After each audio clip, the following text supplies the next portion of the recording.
Hi everyone, my name's Kathy. Welcome to my channel, Skint Living UK.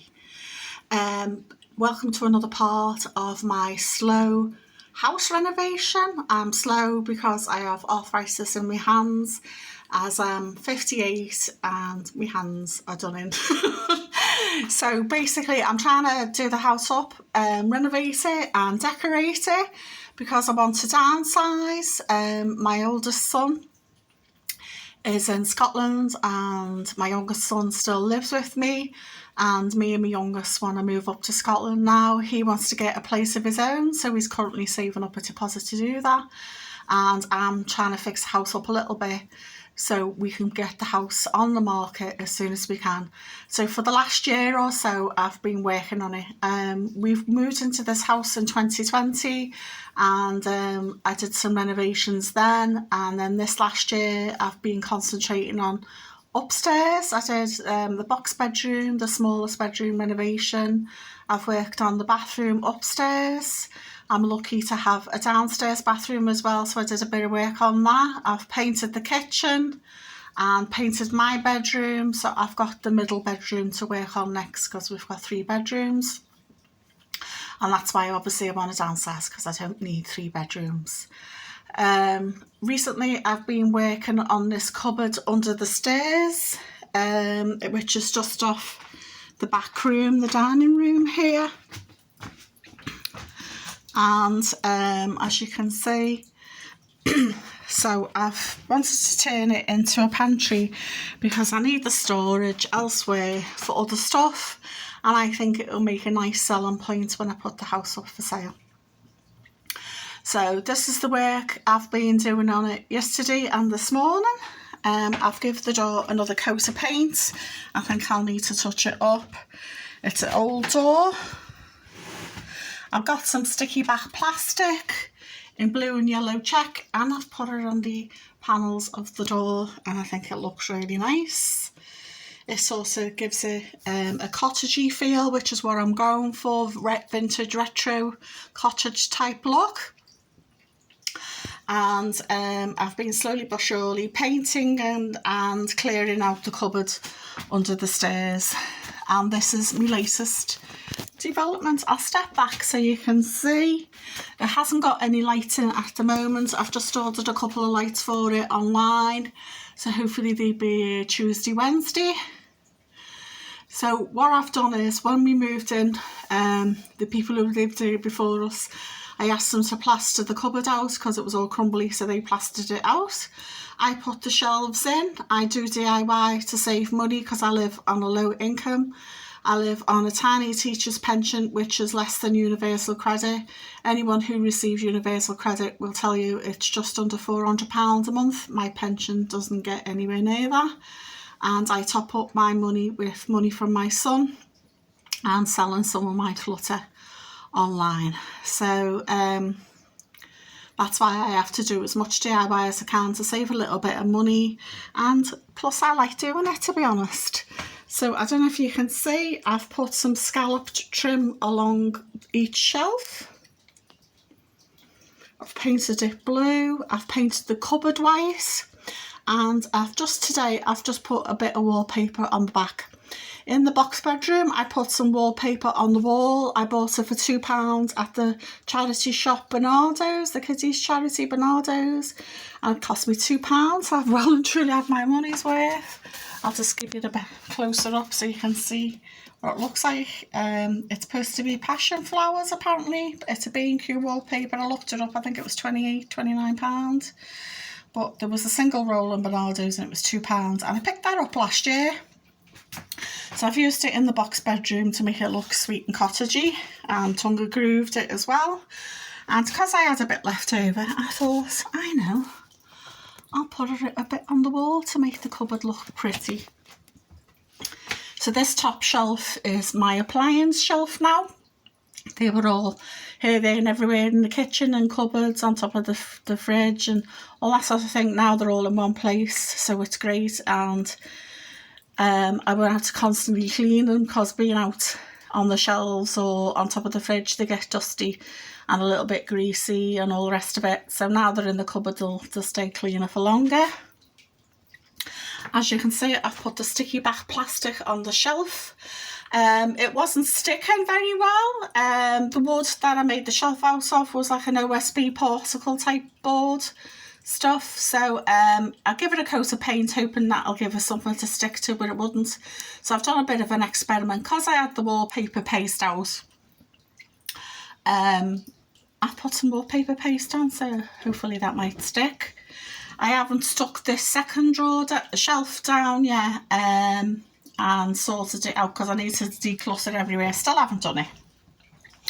That's my next job to do. And the reason I haven't decluttered, because if you look underneath, I want to paint it because you can see the underside of the wood, and I thought if I paint it white, it will make it lighter and brighter and look cleaner. I've got no white paint left in this pot, but there's a couple of pots here, a pot here. So I've got plenty of white. So I've just touched up the white paint where the wallpaper paste was. I'll just give it a little scrub and touched up the white paint here and touched up the blue paint on the edge. So at the moment I've got one shelf good to go. So this bottom shelf will have some of these jars that you can already see. I've got a wicker basket that will go in here as well, and at the bottom I've got a couple of storage tubs that will go in here, and I've hand sewn a curtain to go across to hide ugly stuff, because I'll probably end up chucking stuff in like toilet rolls and that sort of thing. Toiletries, I want to get a little tub for some toiletries with a lid, so I can stick them behind the curtain where you don't see, and in front of the curtain I'll have the two tubs. One's a pet food tub and one's a human food tub.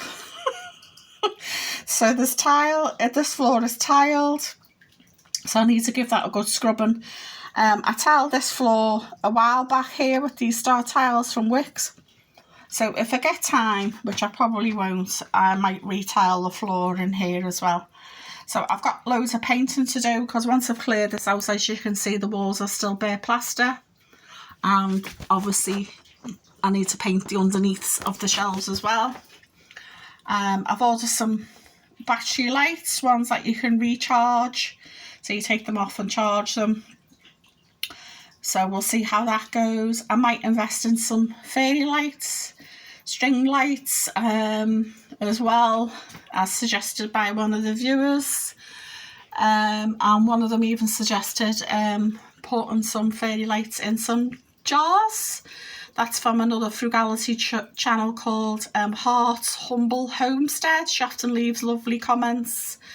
I keep meaning to check it out. I still haven't, so you go and have a little look and let me know what you think of her channel. Hearts, H-A-R-T-S, Humble Homestead. I presume she's American because she's got Homestead in the name, and I need to check it. But yeah, I think it's going really well. So I've got the sticky back plastic in the door on the panels. I've painted the door a couple of times. I might give it a third coat because I've got the paint there, because it's still a bit... Yeah, because there was like yellowy, gloss paint underneath, and this is white satin wood paint. And the door frame I needed to do as well, because that was a bit yellow. So I'll stand back and let you have a look, and grab me coffee and try and get out your... Let's try and stop giving it a shadow, because I'm sort of standing in my own shadow. Oh, there you go, that's a bit clearer, isn't it? So you can see the wallpaper there, all my kitchen appliances. So I've got a bread maker, the big black machine there, the little copper one's my slow cooker, the little blue dish is a cast iron dish, and my blender with a coffee grinder. So they've been all here, there and everywhere around the kitchen, so it's nice to have them all together, and it's freed up space in my cupboard. And shelves as well, so it's great, it's sort of all in one place. So as you can see, I've got lots to do, I've got more painting to do, and get rid of all this. The big bag there, that's like an old curtain and an old sheet that I throw on the floor when I'm decorating, so I don't really want to get rid of them, so I might just stuff that somewhere. The paints I've been putting upstairs, because I've got the original hallway cupboard, so I've been putting painting tools up there, but it's full now. So I'm like, where do I stick the paint? So some of the paint I need to have a look. I'll see what's left in it and see if it needs chucking. And I've got bits of wood as well. So I've got a bit of a wood pile going in the hallway on the stairs because I want to make a kitchen bench here. As you can see, everywhere there's all kinds of stuff here. I want to make a kitchen bench, like an L-shaped one here, and that's why I made space. I put smaller cupboards in so there was space to have a table and chairs, and I just thought, why not have a bench? Because again, more storage, and it's great for kids maybe to have a breakfast on in the morning, or for to sit down and have a brew, cup of coffee, cup of tea. I think it's ideal for that. So yeah, that's also like my next project to go once I've finished my pantry. So I've got loads of other jobs going at the moment. I've finished retiling my bathroom. I put tongue and groove up in there as well to go with the cottagey theme. There's tongue and groove in the spare bedroom. I put tongue and groove in the bathroom because there's a tongue and groove ceiling like that is here in the kitchen. So it's also like a running theme throughout the house, tongue and groove. And that's why I've sort of gone with the cottage look. But I'm really pleased with it, the sticky back plastic on the door. I think it looks really nice. And it's made use of my big expensive £2 wallpaper. So let me know if you're doing any little DIY projects at the moment. I have to do it because if I don't do it, it won't get done. And it's just a great way of saving money, and it's keeping me busy as well. So it's just like I'm always doing little research, looking up stuff, having a look on the internet, see what pretty things I've got for inspiration. And I do my best to keep prices low. So bye for now, and please like, share and subscribe. And if you'd like to support the channel, please buymeacoffee.com/SkintLivingUK, because I don't make much money on YouTube because I don't get many views. Even though I've got 2,000 subscribers, I maybe get 100 or 200 views, so it's less than 10% of my subscribers. So if you've got any suggestions, I would do that. I'm not going to do plinky plonky music and wear gossamer dresses and walk amongst the flowers and talk to you in a patronising tone, because I just don't want to do that. And I think there's enough channels out there who are doing that and being a bit fake. This is me, this is the way I am, and yeah, so I just think, get on with it. To myself, not to the viewers, because I've got some lovely viewers who leave lovely comments and lovely suggestions. I am blessed in that way. So bye for now, and we'll do another update shortly.